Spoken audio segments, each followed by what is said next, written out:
Hello बच्चों, मेरा नाम निखिलेश कुमार पांडे। आज मैं आपको बताने जा रहा हूँ हाइगेंस की तरंग सिद्धांत के आधार पर प्रकाश की अपवर्तन की व्याख्या। चलिए, मैं आपका बहुत ही कम समय लूंगा और बता दूं कि बेटा ये यूपी बोर्ड में 5 नंबर में आता है। चलिए, मैं आप सबसे कहूंगा, पहले आप सब हेडिंग बना लीजिए कि हाइगेंस की आपको हेडिंग बनाना है। हाइगेंस हाइगेंस की तरंग सिद्धांत के आधार पर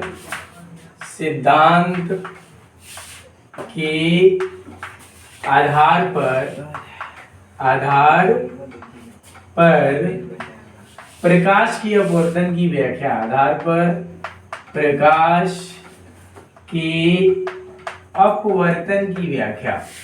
अपवर्तन की व्याख्या।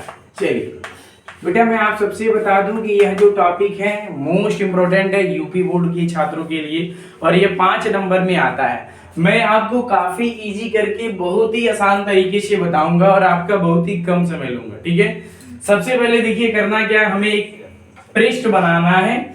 हम एक सरफेस बनाएंगे। वह किस प्रकार का होगा, ध्यान से देखिए।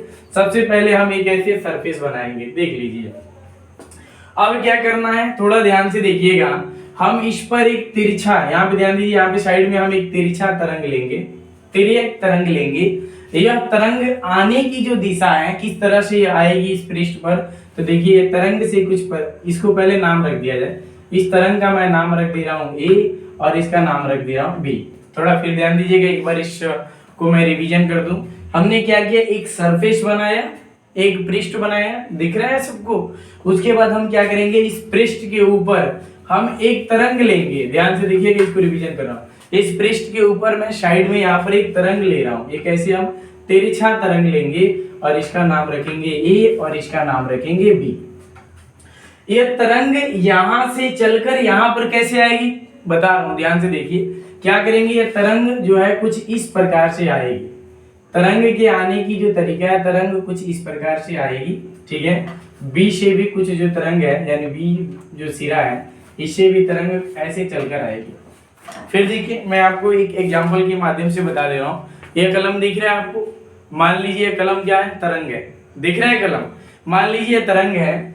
अब हम क्या करेंगे, इस कलम को तिर्यक यानी तिरछा करके यहाँ पर रखेंगे। देख रहे हैं, तिरछा हमें रखना है।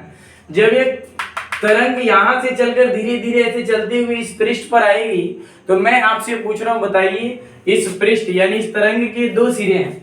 तरंग के कितने सिरे हैं, 2 सिरे हैं, एक ए है और एक बी है। और यह तरंग यहां से चलकर धीरे धीरे जब इस पृष्ठ पर आएगी, तो बताइए सबसे पहले कौन सिरा आएगा, आप सब बताएं, सबसे पहले कौन सिरा आएगा, तो ए वाला सिरा आएगा। देख लीजिए कलम दिख रहा है कि नहीं, कलम को मैंने तरंग माना है, तो सबसे पहले तरंग का ए सिरा आएगा और बी जो है ऊपर ही रह जाएगा। बी कहाँ रह जाएगा, ऊपर ही रह जाएगा। समझ रहे हैं, तो चलिए ध्यान से देखिए। अब क्या करेंगे, ये तरंग यहां से चलकर जब यहां पर आएगी, तो इसकी कंडीशन कुछ ऐसे होगी, इस प्रकार से होगी। और इसको हम कह देंगे कि यह ए है और इसको हम कह देंगे बी। इसको मैं मिटाने जा रहा हूं। अब आप कहेंगे सर 2 बार ए बी लिखे हैं, बेटा यही तरंग यहां से चलकर यहां पर आई है, तो इस वजह से मैं इसको मिटा दे रहा हूं। देख, आप अगर अच्छे से इस वीडियो को पूरा अच्छे तरीके से देख ले रहे हैं, तो गारंटी ले रहा हूं कि आपको आज समझ में आ जाएगा। नहीं समझ में आएगा तो एक बार वीडियो को पुनः एक बार और देख लीजिएगा, अच्छे तरीके से आप समझ जाएंगे। देख लीजिए, अब क्या होगा, थोड़ा ध्यान दीजिएगा। अब हम क्या करने जा रहे हैं, ये जो बी यानी तरंग AB का जो बी सिरा है, इस बी सिरे को थोड़ा सा हम और आगे बढ़ाएंगे। यहाँ पर भी मान ले रहे हैं, इस बी सिरे को हम आगे बढ़ाने जा रहे हैं। ध्यान दीजिएगा, इस बी सिरे को हम आगे बढ़ाएंगे। देखिए बी सिरा ऐसे हमने आगे बढ़ाया, देख रहे हैं, यानी तरंग AB का जो बी सिरा है, हम इसको यहाँ पर आगे बढ़ाए हैं, तो इसको मान लेंगे बी डैश। क्या मानेंगे, बी डैश। क्या है जी, बी डैश है। अब ध्यान दीजिएगा बेटा, तरंग बी जो है, तरंग AB का बी जो सिरा है, यहां से यहां तक चला है, तो कुछ ना कुछ तो समय लिया होगा। बिना समय का तो भैया वो चल ही नहीं सकता है। कुछ तो यहां से जब यहां तक दूरी तय किया, तो इसका कुछ, इसने कुछ समय लिया होगा और उस समय को हम मान लेंगे टी। क्या मान लेंगे, टी। बेटा इसका कुछ वेग भी होगा, कुछ वेग से या चला होगा, तो उस वेग को हम मान लेंगे v1, वेग मान लेंगे v1, ठीक है। उस वेग को हम क्या मान लेंगे, v1 मान लेंगे। चलिए इससे पहले एक और मैं कंसेप्ट आपको बता दूं, जैसे बता दूं कि ऊपर वाला कौन सा माध्यम है और नीचे वाला कौन सा माध्यम है। जैसे प्रकाश का परावर्तन मैंने हाइगेंस के तरंग सिद्धांत के आधार पर बताया था, तो उसमें हमने v1 नहीं माना था, उसमें हमने केवल v माना था। इसलिए v माना था क्योंकि एक ही माध्यम था, और चूंकि यह अपवर्तन है तो इसमें दो माध्यम है, ऊपर वाला विरल है, नीचे वाला सघन है। तो यहाँ पर मैं साइड में लिख दे रहा हूँ कि आप लोग को अच्छे से समझ में आ जाए। मैं लिख दे रहा हूँ माध्यम एक कर दे रहा हूँ, यह माध्यम एक है, ठीक है। माध्यम एक का जो अपवर्तनांक है उसको मैं n1 मान ले रहा हूँ, या μ1 भी कर सकते हैं, ठीक है। आपके पास दो ऑप्शन है, अपवर्तनांक को आप n1 से भी व्यक्त करेंगे, यानी n से भी व्यक्त करेंगे, म्यू से भी व्यक्त कर सकते हैं, समझ रहे हैं। तो माध्यम एक का जो अपवर्तनांक है इसको हम n1 कह दे रहे हैं, या बेटा हम μ1 कह दे रहे हैं। बहुत से टीचर म्यू ही मानते हैं अपवर्तनांक को, समझ रहे हैं। तो आपकी इच्छा, मन करे तो आप n1 कहिएगा, अब मन करे तो आप क्या कहेंगे, μ1 भी कह सकते हैं, ठीक है। यह जो ऊपर वाला माध्यम है इसको हम कहेंगे विरल माध्यम। क्या कहेंगे, विरल माध्यम। कौन सा माध्यम है, विरल माध्यम। ध्यान से देखते चलिए, अगर वीडियो को बीच में छोड़ के चले गए तो गारंटी ले रहा हूँ आपको कभी कहीं पर पढ़ेंगे समझ में नहीं आएगा, क्योंकि इतना आसान आपको बताने जा रहा हूँ कि एक बार में तुरंत समझ जाएंगे आप, ठीक है। देखिए नीचे वाला जो माध्यम है, इधर ऊपर वाले माध्यम को तो मैंने विरल कह दिया, नीचे वाला जो माध्यम है ध्यान दीजिएगा, तो इसको हम कहेंगे माध्यम 2। क्या कहेंगे, माध्यम 2 है, और इसके अपवर्तनांक को हम n2 का दे रहे हैं। माध्यम 2 का अपवर्तनांक को हम n2 का दे रहे हैं, या आप इसी को μ2 से भी व्यक्त कर सकते हैं। माध्यम 2 जो है विरल माध्यम, माध्यम 2 जो है सघन माध्यम है। कैसा माध्यम है, सघन माध्यम है, सघन माध्यम है, सघन माध्यम है, ठीक है। चलिए यही समझाना था। आगे फिगर में देखिए क्या मैं चेंजिंग करने जा रहा हूं, ध्यान दीजिएगा। फिगर में काफी मैं परिवर्तन करूंगा, देख लीजिएगा कैसे क्या क्या करना है। और मैं आप सबसे कहूंगा कि बेटा फिगर को अच्छे तरीके से आपको समझना है। देखिए हमने कहा कि तरंग ए बी का बी सिरा जब यहां से यहां तक आया है, माने बी से लेकर बी डैश की दूरी तय किया है, तो उसको स्मॉल टी समय लगा है, और उसका वेग जो है v1 है। वेग हम v1 v2 इसलिए दर्शाएंगे कि विरल माध्यम के वेग को हम v1 कहेंगे, और सघन माध्यम का जो वेग हम मानेंगे उसको v2 कह देंगे, समझ रहे हैं। अगर माध्यम हमारा एक होता, जैसे प्रकाश के परावर्तन में माध्यम एक ही था, रिफ्लेक्टिव हो जा रहा था, उसमें हम हर जगह वेग v माने थे, इसमें हम वेग v1 और v2 मानेंगे, ठीक है। तो अब देखिए क्या होगा, यहाँ पे मैं आपसे कहूँ कि चलिए इसका दूरी निकालिए, b और b डैश की दूरी निकालिए। तो दूरी निकालने का सूत्र देखिए क्या होता है, दूरी बराबर क्या होता है, तो दूरी बराबर होता है चाल गुणे समय। ये आप बचपन में ही पढ़ चुके हैं भैया, नहीं भी पढ़े हैं तो मैं प्रकाश के परावर्तन में बताया हूं इसको, समझ रहे हैं। दूरी बराबर होता है चाल गुणे समय। दूरी क्या है, v डैश, यानी दूरी हमारा है v डैश बराबर चाल क्या है, v1 है, तो यहाँ पर हम v1 लेंगे। समय क्या है, t है, तो केवल t ले लेंगे। देखिए यह मान निकल गया, देख रहे हैं। अब चलिए, अब ध्यान दीजिए, ए बिंदु पर हम एक अभिलंब डालेंगे। ए बिंदु पर हम देखिए एक अभिलंब डाल रहे हैं, आप लोग भी ऐसे ही अभिलंब डालिएगा। ए बिंदु पर हमने एक अभिलंब डाला, ठीक है। यह जो किरण आ रही है इसको हम कहेंगे आपतित किरण। ये किरण आ रही है आपतित किरण, यानी यहाँ पर जो कोण बनेगा इसको हम कहेंगे आई, यानी आपतित किरण और अभिलंब के बीच बने कोण को आपतन कोण कहते हैं, और आपतन कोण को हम स्मॉल आई से व्यक्त करते हैं, ठीक है। साइड वाला जो कोण होगा, अब प्रश्न बना कि साइड वाला कोण क्या होगा, ध्यान देना।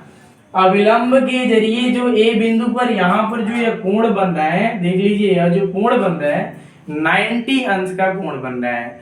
तो 90 अंश में से एक, देखिए एक कोण का मान आई है, तो दूसरा कोण क्या होगा 90 अंश माइनस आई होगा तो हम इसको लिख लेंगे 90 अंश माइनस का आई हो जाएगा। समझ रहे हैं? अब प्रश्न बना कि यह कोण क्या होगा भैया, यह जो कोण है इसका मान क्या होगा, यह भी हो जाएगा आई, यह भी क्या हो जाएगा आई हो जाएगा, यह भी क्या हो जाएगा आई हो जाएगा। ठीक है, अब कहेंगे सर यह आई कैसे होगा। देखिए यह कोण, इधर देखिए यह कोण और यह कोण, यह दोनों जो है 90 अंश के हैं, यानी यहाँ पर 90 अंश का कोण बन रहा है, तो एक कोण 90 अंश माइनस आई दे दिया है तो दूसरा क्या हो जाएगा हमारा केवल आई हो जाएगा। ठीक, अब यहाँ पे एक कंसेप्ट मैं आपको बताऊंगा, ध्यान से देखिएगा कि वह कंसेप्ट क्या है। मैं आपसे पूछ रहा हूँ, अगर आपको पता है तो कमेंट कर सकते हैं। ठीक है, देखिए अगर कोई प्रकाश किरण विरल माध्यम से सघन माध्यम में प्रवेश करती है तो आप हमें बताइए कि क्या वह अविलंब की ओर झुक जाती है कि अविलंब से दूर हट जाती है। यानी ऊपर वाला माध्यम विरल है, नीचे वाला सघन है, तो अगर कोई प्रकाश की किरण विरल माध्यम से सघन माध्यम में प्रवेश करती है तो अविलंब की ओर झुक जाती है। यानी यह जो है अविलंब की ओर क्या होगा, यह जो है अविलंब की ओर झुक जाएगा, अविलंब की ओर क्या हो जाएगा झुक जाएगा। समझ रहे हैं? मान लीजिए हम यहाँ पर इसको मान ले रहे हैं ए डैश, क्या मान ले रहे हैं, यहाँ पर हमने इसको मान लिया ए डैश। ठीक है, अब हम इस ए डैश को बी डैश से मिला देंगे। इधर ध्यान से देखिएगा, हम ए डैश को बी डैश से मिला दे रहे हैं, ए डैश को हमने क्या किया बी डैश से मिला दिया। यहाँ पर ध्यान दीजिए अविलंब और यह अपवर्तित किरण है, अविलंब और अपवर्तित किरण के बीच जो कोण बनता है उसे हम अपवर्तन कोण कहते हैं, और अपवर्तन कोण को हम आर से व्यक्त करते हैं, यानी यह आर हो जाएगा। मैं इस आर को और अच्छे से बना दे रहा हूँ, यह आर हो जाएगा। ठीक, यहाँ पर जो कोण यह बनेगा यह हो जाएगा 90 अंश माइनस का आर हो जाएगा, और यहाँ पर जो कोण बनेगा यह हमारा 90 अंश हो जाएगा। यहाँ पर जो कोण बनेगा वो क्या होगा 90 अंश का होगा। समझ रहे हैं? और यहाँ पर जो कोण बनेगा यह आर हो जाएगा। अब ध्यान दीजिए, मैं इतना ही इस फिगर में और ज्यादा चेंजिंग नहीं करूंगा, बस इतना ही होगा, और इस पे मैं आर्टिकल को निबंधन करके बता दे रहा हूँ। अब आपके बुक में थोड़ा ध्यान दीजिएगा, बुक में बी डैश बिंदु पर एक अविलंब डाला है, बुक में बी डैश बिंदु पर क्या किया अविलंब डाला है। समझ रहे हैं? मैं बुक के हिसाब से फिगर को नहीं बना रहा हूँ, मैं अपने हिसाब से इसको बता रहा हूँ। अच्छे तरीके से आपको समझना है और बेहतर तरीके से आर्टिकल को लाना है। आप चाहें तो बी डैश पे एक अविलंब डाल भी सकते हैं या रहने दीजिए, कोई बात नहीं है। चलिए आगे बढ़ जाइए, ध्यान से देखिए करना क्या है। अब समझिएगा मान हमारा कैसे निकल के आने जा रहे हैं। अब यहाँ पर हम लिखेंगे, या चलिए बी डैश पे मैं अविलंब डाल ही दे रहा हूँ, यहाँ पर एक बी डैश पे मैं अविलंब डाल दे रहा हूँ। देख लीजिए हमने अविलंब बी डैश पे डाल दिया, देख रहे हैं? नहीं डालता तभी कोई दिक्कत नहीं है। चलिए मैंने ऐसे अविलंब डाल दिया।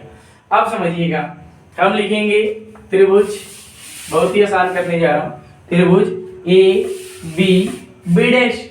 हम कौन सा त्रिभुज ले रहे हैं ध्यान दीजिए, ए बी बी डैश। हम लिखेंगे त्रिभुज, त्रिभुज ए बी बी डैश। ठीक है, में हम साइन आई का मान निकालेंगे, तो लिखेंगे क्या साइन आई बराबर, साइन आई बराबर यानी साइन थीटा बराबर क्या होता है लंब बटे कर्ण होता है। तो बेटा इसमें लंब कौन है जी, ध्यान देना, लंब वाले को मैं मोटी लाइन से दर्शा दे रहा हूँ, यही हमारा लंब है, यही हमारा क्या है लंब है। देख लीजिए ये हमारा लंब है। और बेटा कर्ण कौन होगा, जो सबसे बड़ी भुजा होती है वो कर्ण होती है, यह हमारा कर्ण होगा। देखिए मोटी लाइन से मैंने कर दिया। लंब क्या है बोलिए तो आप मेरे साथ, लंब है बी बी डैश अपान कर्ण क्या है ए बी डैश। समझ रहे हैं? तो अब हमारा हो जाएगा साइन आई बराबर बी बी डैश का मान देखिए इधर कहीं, बी बी डैश का मान क्या है v1t है, तो आप भर दीजिए v1t भर दीजिए v1t, और अपान में क्या हो जाएगा a v डैश हो जाएगा। इसको कह देंगे समीकरण ए।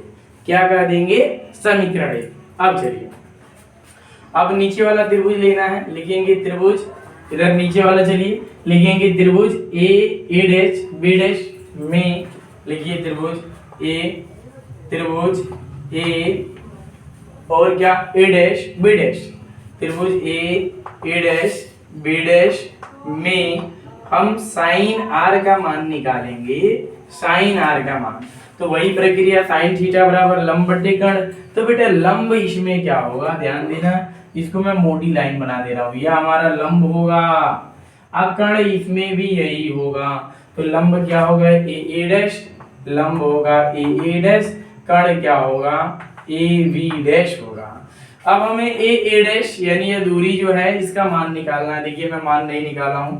जैसे तरंग ए से चली और ए डैश तक आई तो इसका कुछ ना कुछ तो समय लगा होगा। ए से ए डैश तक चलने में तरंग का कुछ तो समय लगा होगा, उस समय को हम टी कहेंगे और इसका वेग भी कुछ होगा, उस वेग को हम v2 कहेंगे। वेग को क्या कहेंगे, v2। तो दूरी निकालिए, चलिए ए डैश, दूरी निकालना ए डैश बराबर, दूरी बराबर चाल गुणे समय। चाल क्या है, तो चाल v2 है, समय क्या है, t है, तो हम लिख देंगे t। देखिए यह मान हमारा निकल गया, दिख रहा है। चलिए आ जाइए, ए डैश का मान भरिए, लिखेंगे साइन आर, साइन आर बराबर ए डैश का मान बताइए क्या होगा, बोलिए आप लोग। ए डैश का मान जो है v2t upon A B dash, यह हो जाएगा समीकरण 2। अब क्या करेंगे, समीकरण 1 में समीकरण 2 से आपको भाग लगाना है, लिखेंगे। अब यहाँ पे लिख लीजिए, समीकरण 1 में क्या, समीकरण 2 से क्या करने पर, भाग देने पर, लिख लीजिए, मैं नीचे लिख दे रहा हूं, भाग देने पर। चलिए समीकरण 1 में समीकरण 2 से भाग दीजिए।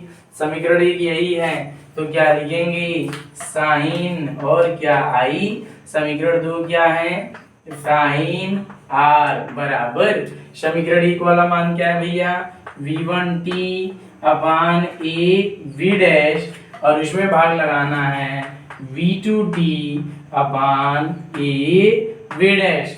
अब चलिए जब भाग लगाएंगे तो ये मान हमारे उल्टे हो जाएंगे, मान क्या होंगे, क्रम चिन्ह होगा, उल्टा होगा। तो यह हो जाएगा क्या जी, साइन आई और अपान में बोलो साइन आर बराबर v1 t upon A V dash गुणे ए वी डैश चला जाएगा ऊपर और v2 t आ जाएगा नीचे। ए वी डैश से ए वी डैश कटेगा, t से t कट जाएगा, तो क्या निकल कर आएगा, ध्यान दीजिए। मैं आप सबसे कहूंगा पहले यहाँ तक का स्क्रीनशॉट ले लीजिए स्क्रीनशॉट, फिर आगे बढ़ा रहा हूँ। देखिए चलिए मैं साइड में हो जा रहा हूँ, आप सब इसका स्क्रीनशॉट ले लें। अब हम लोग इसके निकट आ गए, सॉल्यूशन अब हमारा आ ही जाएगा। चलिए इसको मिटा रहा हूँ, ध्यान दीजिएगा करना क्या है, इधर ध्यान दीजिए एक एक करके। अब हमारा मान जो है यहाँ से क्या निकलने जा रहा है, तो हम लिखेंगे साइन, क्या लिखेंगे, साइन आई और अपान में क्या हो जाएगा, यह हो जाएगा साइन आर और बराबर में v1 अपान v2। v1 अपान क्या होगा, v2, इसको कह देंगे समीकरण 3 हो जाएगा। अब इसके बाद देखिए लिखेंगे पहले माध्यम का अपवर्तनांक, पहले माध्यम का अपवर्तनांक, पहले माध्यम का अपवर्तनांक, पहले माध्यम का अपवर्तनांक क्या होगा, तो पहले माध्यम का अपवर्तनांक जो है n1 है, n1 बराबर होगा c अपान v1। देखिए पहले माध्यम का अपवर्तनांक यहाँ पे देखिए n1 है, वेग v1 है और c अपान v1 मैंने किया, तो n1 मीन्स पहले माध्यम का अपवर्तनांक, c मतलब निर्वात में प्रकाश की क्या है, चाल है, और v मतलब माध्यम में प्रकाश की वेग है, v मतलब माध्यम में प्रकाश की वेग, ठीक है। अब यहाँ पे लिखिए दूसरे माध्यम का अपवर्तनांक, दूसरे माध्यम का अपवर्तनांक, तो दूसरे माध्यम का अपवर्तनांक यह क्या होगा, n2 बराबर c अपान v2 होगा। दूसरे माध्यम का अपवर्तनांक देखिए n2 है, c अपान वेग इसका क्या है, v2 है, तो भैया c जो है निर्वात में प्रकाश की चाल है और v2 क्या है, माध्यम में प्रकाश की वेग है। अब क्या करेंगे भैया, n2 से, ध्यान दीजिए, n2 में n1 से डिवाइड कीजिए, उल्टा कर दीजिए, चलिए इसको उल्टा कर दीजिए, हम इसको अनुपात में व्यक्त कर दे रहे हैं उल्टा करके, तो N2 अपान हमारा हो जाएगा N1। N2 का मान भूलिए, N2 का मान C अपान हमारा V2, समझ रहे हैं। और उसके नीचे क्या करना है, N1 का मान भरिए, C अपान क्या होगा, V1 होगा। चलिए तो यह हो जाएगा N2 अपान N1, यह होगा C अपान V2 इंटू V1 चला जाएगा ऊपर और नीचे आ जाएगा C कट जाएगा, तो हमारे पास आ जाएगा N2 अपान N1 बराबर V1 अपान V2। इसको कहेंगे समीकरण 4 कहेंगे। अब ध्यान दीजिए क्या करना है बेटा, समीकरण 3 और समीकरण 4 का तुलना करना है। समीकरण और 3 और समीकरण 4 का आप क्या करेंगे, तुलना कर दीजिए। लिखिए समीकरण 3 और 4 से लिखेंगे समीकरण 3 व समीकरण क्या 4 से।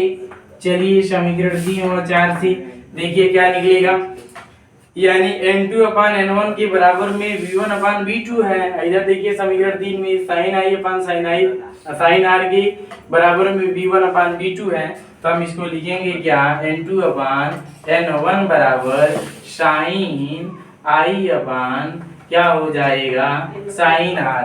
देख रहे हैं। अब क्या करना है, थोड़ा ध्यान दीजिए, यहाँ से मैं थोड़ा इसको ऊपर लिख दे रहा हूँ। यहाँ पर N2 अपान N1 को हम दूसरी तरह से कैसे लिख सकते हैं, हम लगाएंगे यहाँ पर n और एक को आगे करेंगे, दो को पीछे लिख देंगे और उसके बाद हम लिख लेंगे क्या, साइन आई और अपान में हमारा हो जाएगा साइन आर। यही हमें सिद्ध करके लाना था। इसी को क्या कहा जाता है, स्नेल का नियम कहा जाता है। स्नेल का नियम कहा जाता है, यही स्नेल का नियम है। यही हमें सिद्ध करके लाना था कि हाइगेंस के तरंग सिद्धांत के आधार पर प्रकाश के अपवर्तन की व्याख्या। और मैं आप लोगों से कहूंगा कि यह 5 नंबर में एग्जाम में आता है, तो इसकी तैयारी आप बेहतर कर लीजिए। चलिए आप सभी बच्चे इसका स्क्रीनशॉट ले लीजिए।